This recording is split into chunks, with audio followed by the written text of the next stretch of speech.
അയോധ്യയിലെ രാമക്ഷേത്രം ജനുവരി 22 ജനങ്ങൾക്കായി തുറന്നു കൊടുക്കുകയാണ്. അത് വലിയ രാഷ്ട്രീയ ആയുധമാക്കാനുള്ള ശ്രമമാണ് BJP നടത്തുന്നത്. എന്നാൽ അത്തരം ആരോപണങ്ങൾ BJP നിഷേധിക്കുകയാണ്. BJP പറയുന്നത് ഇത് ഹൈന്ദവ ക്ഷേത്രമാണ്. BJPക്ക് ഇതുമായി യാതൊരു ബന്ധവുമില്ല എന്നതാണ്. ക്ഷേത്രം നിയന്ത്രിക്കുന്നത് രാമജന്മഭൂമി ട്രസ്റ്റാണ്. BJPക്ക് അതിൽ യാതൊരു പങ്കുമില്ല എന്നതാണ് BJP നേതൃത്വം പറയുന്നത്. എന്നാൽ രാമക്ഷേത്രവുമായി ബന്ധപ്പെട്ട കാര്യങ്ങളൊക്കെ ജനങ്ങളിൽ എത്തിക്കുന്നത് BJP നേതാക്കളാണ്.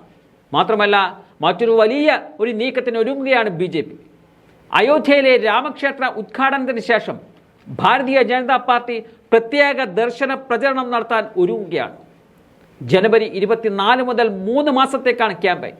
ഇതിനായി പ്രത്യേക ട്രെയിനുകൾ ക്രമീകരിക്കുന്നുണ്ട്.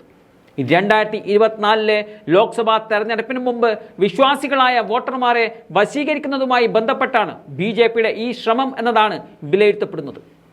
ഓരോ ലോക്സഭാ മണ്ഡലത്തിൽ നിന്നും ഏതാണ്ട് 3000-ഓളം വോട്ടർമാരെ അയോധ്യയിലേക്ക് കൊണ്ടുപോകുവാനുള്ള ഒരുക്കങ്ങൾ നടക്കുന്നുണ്ടെന്ന് സൂചനകളുണ്ട്. അയോധ്യയിൽ ഭക്തർക്കുള്ള താമസവും ഭക്ഷണവും പാർട്ടി തന്നെ ഒരുക്കും. ബൂത്ത് തലം മുതൽ സന്ദർശകരുടെ പട്ടിക തയ്യാറാക്കും. എല്ലാ ജില്ലാ യൂണിറ്റുകളും ലിസ്റ്റ് സംസ്ഥാന ഘടകത്തിന് അയക്കും. അതിനുശേഷം അയോധ്യയിലേക്കും തിരിച്ചുമുള്ള യാത്രക്കുള്ള എല്ലാ ക്രമീകരണങ്ങളും പാർട്ടി തന്നെ ചെയ്യും. രാമക്ഷേത്ര ഉദ്ഘാടനത്തിന് ശേഷം 100 ദിവസത്തേക്ക് രാജ്യത്തുടനീളം 1000 പ്രത്യേക ട്രെയിനുകൾ ഓടിക്കുന്നുണ്ട്. ഈ ട്രെയിനുകളിലൂടെ വിവിധ ലോക്സഭാ മണ്ഡലങ്ങളിൽ നിന്നുള്ളവർക്ക് അയോധ്യയിലേക്ക് എത്തിച്ചേരാം എന്നതാണ് കണക്കുകൂട്ടൽ.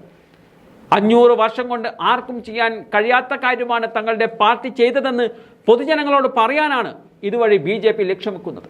ഏതാണ്ട് 1 കോടി ജനങ്ങളെ ഈ കാലയളവിൽ, അതായത് ലോക്സഭാ തെരഞ്ഞെടുപ്പിന് മുമ്പ് വരെയുള്ള കാലയളവിൽ അയോധ്യയിൽ കൊണ്ടുവരാനുള്ള ശ്രമമാണ് BJP ഇപ്പോൾ നടത്തുന്നത്.